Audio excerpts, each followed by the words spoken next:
You could hear it crack and splinter against the stone floor. It was a rare Stradivarius cello valued at over $20 million, and someone dropped it.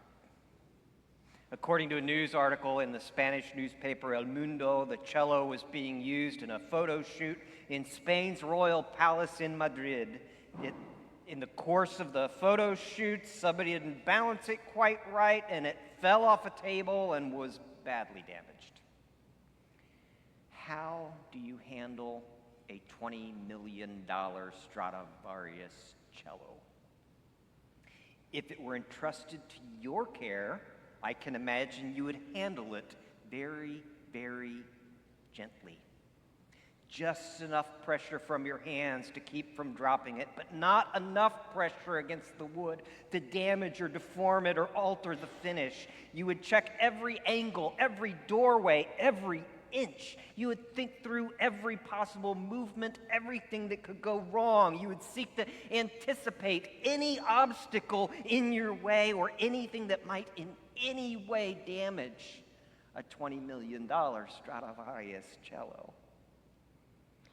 We live in a very highly polarized society, in case you hadn't noticed, and it can be tempting to forget that the person whose social media post just triggered you is more valuable than a $20 million Stradivarius cello. If that poster online is that valuable and is entrusted to your care, how are you going to handle them? How does Scripture instruct us in how to disagree, not in an ugly way, but to disagree in a beautiful way? We're going to look at Proverbs chapter 15, the first 4 verses, and then verse 18, as we seek to let the gospel of Christ shape how we disagree in a polarized age. This is the word of the Lord. A gentle answer turns away wrath, but a harsh word stirs up anger. The tongue of the wise commends knowledge, but the mouth of the fool gushes folly. The eyes of the Lord are everywhere, keeping watch on the wicked and the good. The tongue that brings healing is a tree of life, but a deceitful tongue crushes the spirit. A hot-tempered man stirs up dissension, but a patient man calms a quarrel. What do we see here? Well, we see a challenge to whisper your disagreement. That's really what it's saying when the proverb says a gentle answer turns away wrath. The Hebrew word for gentle is elsewhere translated as soft or tender or weak or faint or frail. He's saying a frail word will turn away wrath. A weak word, a faint word, a tender, soft, gentle answer turns away wrath. Instead of wanting to look strong or dominant, it describes a posture of deliberately being weaker than you are. A softness of tone, offering words that are deliberately more frail than they otherwise might need to be. It means being less direct than is absolutely necessary in order to understand your position. Instead of stating things 100% or 150%, a frail answer, a gentle answer, a weak answer answers 25% or 35%, deliberately and on purpose, because that is the answer that can be heard by the person with whom you disagree. It means whispering your disagreement rather than shouting it. I've mentioned before the classic, counselor trick that many of us have picked up is when people seem to not be paying attention, you just very quickly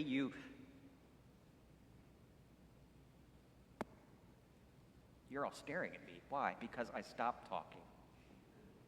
That tells you something about how you get people to listen. Whispering. When a counselor reaches close to you and he begins whispering to you, it's because he really wants to make sure you hear what he's trying to say or what she is trying to say, because we hear whispers far more clearly than yells. Whenever I have somebody new in town and show them Union Station downtown, I'm staying about 2 blocks from there right now while my condo gets rebuilt post-tornado. But I always love it when you go in. You're familiar with the Whispering Arch? Who knows the Whispering Arch? Okay, yeah, half of you.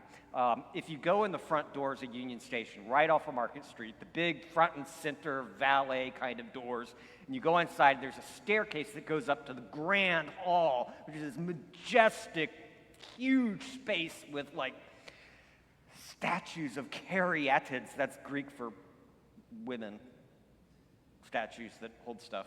And they're holding these lanterns up top, and it's fantastic. And if you get there at 5 o'clock or every hour on the hour after that, you get a laser light show. But inside the actual doorway, the wall of the door, is this huge arch, probably larger than this one, only it's perfectly round. And what you do is you get 2 people. You have one of them go to one corner and speak right into the wall and whisper, while the other is in the exact opposite corner, listening right into the wall. And the faintest whisper, it's like you're clearly like, hi, I'm whispering to you. Like, because that arch carries the whisper so perfectly, acoustically perfect space. A whisper can carry a lot further than you realize. God is saying, I want you to whisper your disagreements. Notice he's not saying, keep your mouth shut. He's not saying, don't speak. He's saying, speak in a way that can be heard. It means tempering truth with love, deliberately choosing your words so as to be able to be heard rather than triggering a defensive response or an angry response because you made the other person feel condemned or judged or foolish or criticized. Whispering your disagreement, a gentle answer turns away wrath. A gentle answer is the opposite here of a harsh word. The way Hebrew poetry works is it's almost always in parallel. It's 2 statements that are saying pretty much the same thing, and then those can be multiplied themselves, but with a little tweak. A gentle answer turns away wrath. A harsh word stirs up anger. They're saying 2 sides of the same coin. The harsh word is parallel to the gentle or weak or frail answer, just as later on says a hot-tempered man stirs up dissension. A harsh word is a comment that lacks gentleness. 2 words here. The Hebrew word means harsh, grievous, or painful word. One author talks about circuit jammers to communication, and some of them he lists are just classic. Lethal exaggeration is a circuit jammer. You never do what I want to do. You're always late. Unless, of course, you are always late. But then you want to say it 25%. You're sometimes not quite as punctual as you could be. You're always late. Lethal exaggeration. Verbal slamming. Verbal slamming is for those of you with a very high IQ and a very big vocabulary and a super fast processor, this is the temptation for you. This is the temptation for you because you can put words together so fast, you can just smack somebody down and make them feel an inch tall. And it may make you feel clever, but a quick wit where there's pride to cut someone down to size. A slam is okay in tennis, a slam is okay in volleyball, a slam is not okay when you're communicating. Cancellation speech is another one alongside verbal slamming and lethal exaggeration. Cancellation is when you say one thing and take it back in the next statement, like, that was a lovely meal. You should cook like that more often. Thanks for calling me when you knew you'd be late. I just don't understand why you don't do that all the time. Cancellations. Gunpowder speech, of course, is using incendiary language, inflationary language, like adding gunpowder to a fire. Inevitably, things blow up. Proverbs 18, a fool's lips bring strife, and his mouth invites a beating. Final word speech, when you think that you're the know-it-all and you always have to have the last word. How an argument that could have been like 30 seconds can go on 30 minutes because you're both thinking you need the final word. How dare you question my expertise? Excessive negative talk when you just can't talk about anything positive, just constantly negative, or mind-reading speech where you anticipate what the other person is saying by making assumptions about their motive or their intent when you turn around and you say, well, what you meant to say was, you can't fool me. I've lived with you long enough. I know exactly what you're thinking. Maybe, maybe not. Of course, there's verbal manipulation. I wish you had never been born. I never wanted you anyway. A deceitful tongue crushes the spirit. There's hasty, knee-jerk speech, interrupting other people, offering unnecessary correction, offering criticism publicly when it could first be offered in a private way. Harsh word as opposed to a gentle word. What does it look like to offer a gentle word?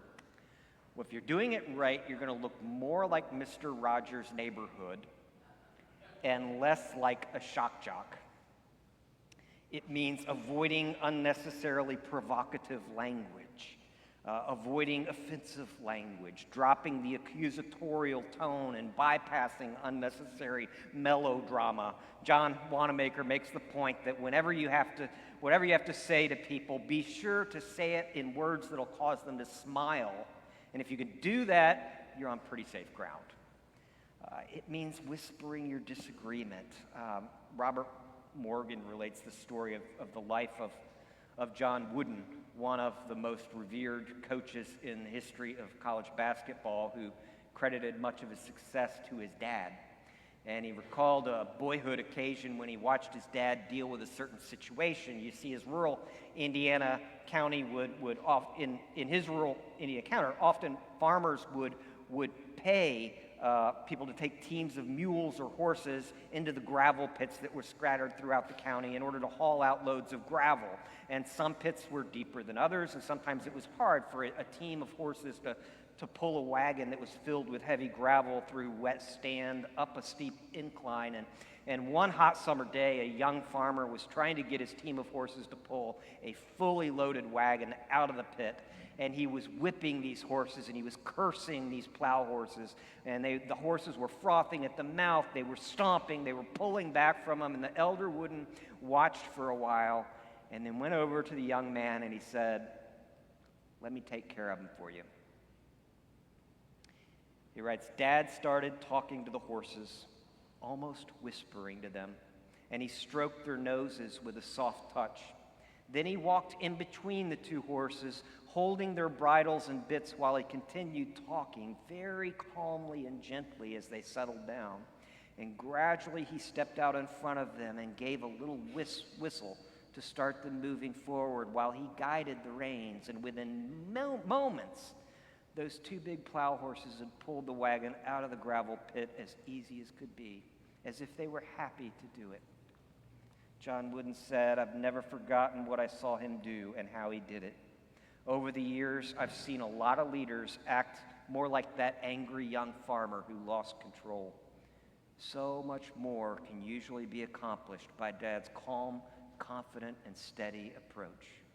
Wooden took away an indelible lesson. He writes, "It takes strength inside to be gentle on the outside. A gentle word turns away wrath." You see a challenge to whisper our disagreement. So, why is this hard? There are certain things that get in the way of being able to gently whisper your disagreement. One of the things that gets in the way, of course, is pride. The biblical term for this kind of person, at least in the Proverbs, is a fool. The mouth of the fool gushes folly, we read here. In Proverbs 14, a fool's mouth lashes out with pride. There's a pride that says, "I know better than other people." The pride that's quick to offer unsolicited advice. The pride that loves to hear the sound of my own voice. A pride that can cause me to feel superior to others. Maybe, hey, I've got a superior intellect or superior theology or superior experience or superior knowledge, any kind of superiority. The mouth of the fool gushes folly. Proverbs 16, pride goes before destruction, a haughty spirit before a fall. Romans 12, Paul says, don't be proud, but be willing to associate with people of low position. Don't be conceited. It's the meek, Jesus says, who inherit the earth. See, pride can never whisper a disagreement. Pride is too driven by a need to justify myself because it becomes about me. I have to prove myself superior when I'm pride rather than being able to whisper something. It's why it's hard to whisper your disagreement, but pride isn't the only reason. Another reason in addition to pride is fear. If you're functioning out of fear, it's going to be hard to love another person enough to whisper your disagreement gently to them. When we're afraid, we can become snippy. We can become harsh because our negative emotions are getting the best of us. It may be fear that I won't be heard, fear that I'll be taken advantage of, fear that somebody else will face harm, fear that my plans will be ruined, fear that I'll be alone, fear that I'll be faced with more than I can handle, fear that everything's going to ultimately fall on me. Almost any fear can get in the way, and certainly fear can prompt us on the one hand to explode in rage, leading to a harsh word. Fear can also do the opposite. Fear, if you feel like you're threatened and you need to hide, fear may make you not able even to whisper your disagreement. It may silence you. Fear often tempts us toward hiding or deception. I'm afraid, and so I'm going to keep my cards close to my chest, not let anyone else near, not let anybody else see what I'm really thinking or planning. Fear can drive me to be deceptive.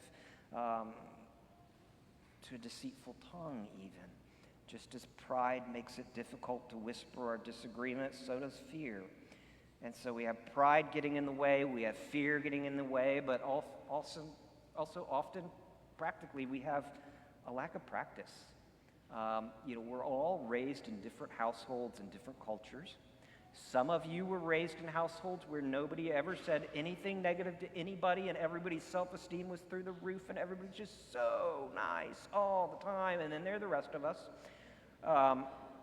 who experience something different. So this is a skill that has to be learned by patiently holding back and carefully planning your words over and over and over again, rewriting the email 30 times and then deciding I better just call them. Good choice. You're going to try to do this if it's not natural and native to you, to your family upbringing. You're going to try to be gentle and whisper your disagreement, and you're going to fail miserably. But you know what? You're going to pick yourself up. You're going to turn to Jesus, say, I need help. You're going to do it again. You're going to fail miserably again and again and again and again. But eventually, you are going to learn to ride a bicycle. You will, because God is faithful, and this is something that comes through patient practice. This passage says a patient man calms a quarrel. The term that's translated patient man is a man who is slow to anger, somebody who's learned through practice not to take things personally, not to take offense. Describes somebody who's learned from experience to wait on God, be patient, not rush in, and has learned by practice to do this over and over and over again. In other words, just as pride makes it hard and fear makes it hard to whisper our disagreement, so does just a lack of practice. And so I want to encourage all of you this week, put this into practice when you disagree with someone, to think, how can I say this 25% instead of 100%? And you're going to fail. And you're going to fail again, and you're going to turn to Jesus and say, I need help, and he'll forgive you, and he'll help you, and eventually you too can learn to ride the bicycle. A gentle word turns away wrath. We see here a challenge to whisper your disagreement, but pride and fear and a lack of practice all make it difficult. So the question then we have to face is, how is it possible? And it's possible, friends, because the gospel has the power to address the underlying causes that make it so hard to do what God says here. The gospel has the power to break us of our pride. I mean, it brings us back to the very first things of how you become a Christian. To come to Jesus, to experience Christian conversion, requires that I have to accept that I am a sinner in the sight of God, justly deserving his displeasure and without hope, save in his sovereign mercy. That's our first membership vow in a Presbyterian church, and the only one that we've all done perfectly. I promise to be a sinner. You good at that. A plus, Greg, on first vow. Now let's talk about the other four.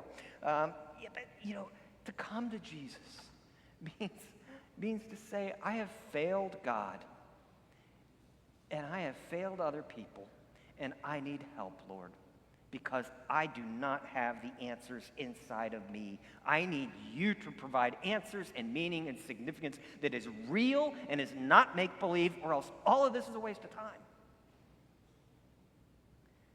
To humble myself every day, knowing that I deserve condemnation, but that my best friend Jesus took my punishment on his own shoulders and he carried it for me in my place on the cross. That requires a humility, but it also creates in us the humility that it requires.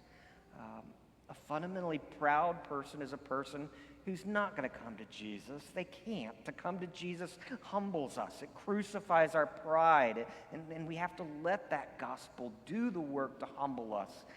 To make us dependent upon Christ. And when the gospel of Jesus does sink in, we stop categorizing people as good people and bad people. There are only image bearers of God who are all valuable, who are all also horrible, rotten sinners like me and the rest of us, and who therefore need grace, need the compassion and salvation that comes in Jesus. 1 John 2 tells us that the pride of life is not from God our Father, but is from the world. As we come to Jesus day after day, hour after hour, as he humbles us and breaks us of our self-righteous pride, he crucifies that quick-witted tendency to put others down. When I look at the cross of Christ on which my Savior bled, the verbal slam that I maybe thought was clever or funny now looks really ugly and filthy and dirty and gross.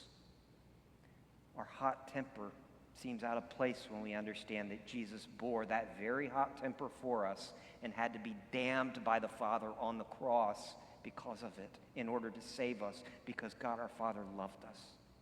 The gospel has the power to break our pride, and it also has the power to liberate us from our fear.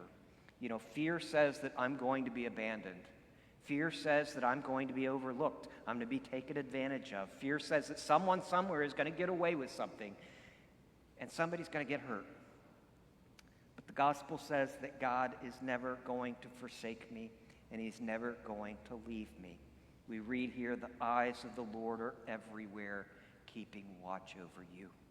Isaiah 41:10, God says, do not fear, for I am with you. When you know that God is your dad, when you know that he sees you, that he's there with you, that he's taking care of you, when you know that he is in control and that he will use the most difficult experiences in our lives to shape you, to complete you, to make you whole so that you'll lack nothing. When you know he is with you, those fears, they don't just magically go away, but you know what? The fears go from the driver's seat into the passenger seat. And as you learn to experience your Father's pleasure and delight, they go from the passenger seat to the back seat, and eventually they can go from the back seat to the trunk, and then from the trunk to the wheel well under the trunk. And you know what? You're still going to hear those fears making all sorts of noise, but you know what? They're not going to determine where you go or how you get there, because they're locked to the wheel well.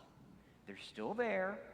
Fear is a physiological response to actual threat or perceived threat, but they're no longer deciding and determining how you live your life. Gospel has power to free us from our fear. And as you learn to trust, you'll find that the gospel humbles our pride. It liberates our fear.